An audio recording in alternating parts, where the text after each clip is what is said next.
Magandang umaga mga idol.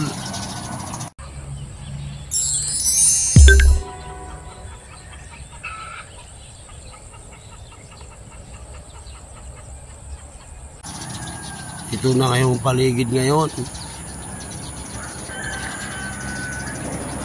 Kahapon dumaan si Petito.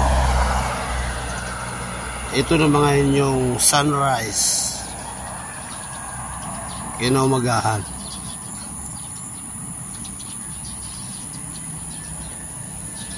Nasa Luzon na si Tito. Dumaan na siya ng Bicol, ng Catanduanes. So binabaybay niya na yung gitnang Luzon, labas ng West Philippine Sea. Kumusta kayo?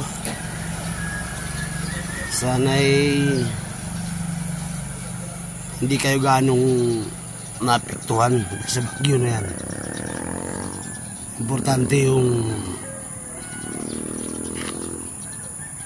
membro ng pamilya natin ay safety. Sa pagdaan ng bagyong Pipito. Yun naman lagi ang importante mga idol. Na safety ng ating buong pamilya sa mga dumadaan na bagyo sa ating buhay.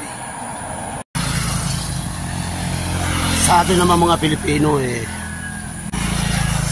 lagi naman tayong may paraan, nakahanap ng paraan kung paano natin i-safety ang ating pamilya. Parte na ng buhay ng Pilipino yung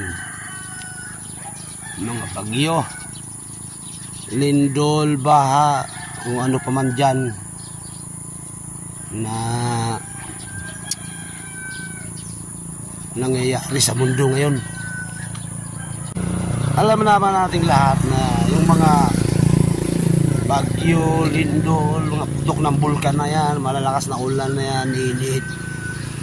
Bago pa man tayo mga idol, namulat sa mundong ito, ay nandyan na po ang mga yan.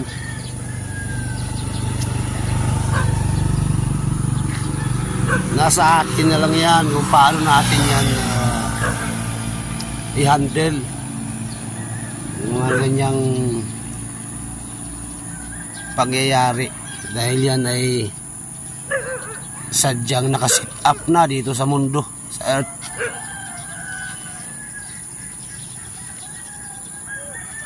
Bago pa tayo pinanganak sa mundong ito nandiyan na yan yung mga dilubyo na yan dito sa mundo, sapagkat yan kagaya ng bagyo, ulan, init, mga lindol, yan ay parte ng buhay ng mundo mga idol. Para tayo hindi masaktan sa mga bagay na yan, sumunod tayo sa mga paalala, sa mga kinauukulan. Dapat mas maaga pumunta na tayo sa ligtas na lugar. Kung alam naman natin yung lugar natin ay delikado, yung ating tinitirahan, kinaroroonan nating mga bahay medyo hindi ligtas, mauna na agad tayong lumikas. Wala namang wawala kung lilikas. Kung meron mang may iwan sa bahay, yun na lang yung mga lalaki na malalakas ang tube. Yung mga bata, lagyan niya sa safetyan. Kasi medyo malakas yung bagyo na yun, super typhoon. Wala pa gaanong balita o post na mga nangyayari ngayon sa mga lugar na dinaanan, gaya nung Bicol, Catanduanes, Central Luzon, diyan papasok yan, lalabas yan ng West Philippine Sea. Sigurado walang kuryente dun. Wala rin internet. Medyo ano kasi siya, malaki ang damage na iiwanan ng bagyo na yan kasi napakabagal ng kanyang abante. Yung usad niya 25 kilometers per hour lang, pero yung bugso niya, yung birik, yung ikot niya napakalakas na sa 200 na sobra kph. So napakalaking damage na gagawin niya kasi ang tagal niya makaalis. Para din niya yung Yolanda na nangyari dito sa Leyte, sa Samar. Ang laki ng damage kasi nga marami niya disgrasya.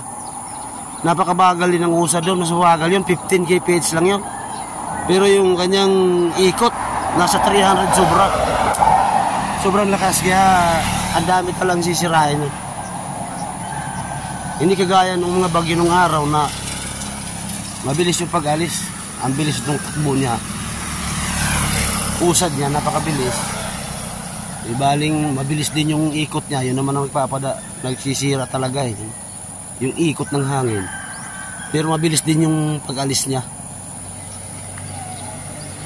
Yung mga bagyo ngayon, mababagal lumusad. Talagang bago ka iwanan eh, durog mga puno. Yung mga idol, ngayon ito yung umaga, kinabukasan, kahapon yung bagyo dumaan dito eh. Sa dagat kung naman yun, may kalakasan lang yung ulan, medyo matagal, pero wala ganong hangin dito sa Region 8. Dito ako sa Trecara, Leyte.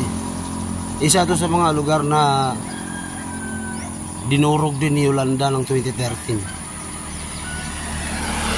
So 11 years, medyo naka-recover naman ang maayos kong lugar na ito.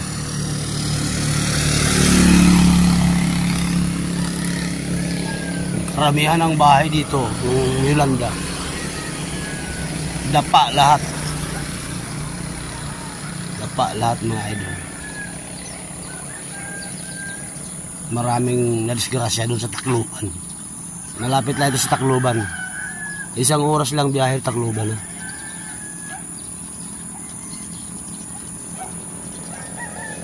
Yun lang mga idol, lagi namang ano eh, may bagong umaga eh. Basta may dilim, may umaga. Laban lang palagi. Kasi yung bagyo na yan, dumadaan lang yan mga idol.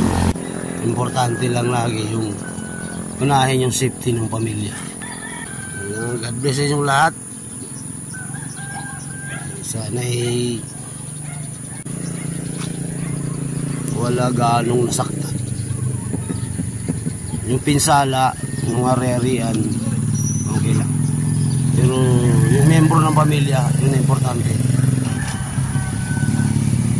Para dapat gano'n nasaktan. Ingat kayo dyan mga idol. Bye, God bless sa ating lahat.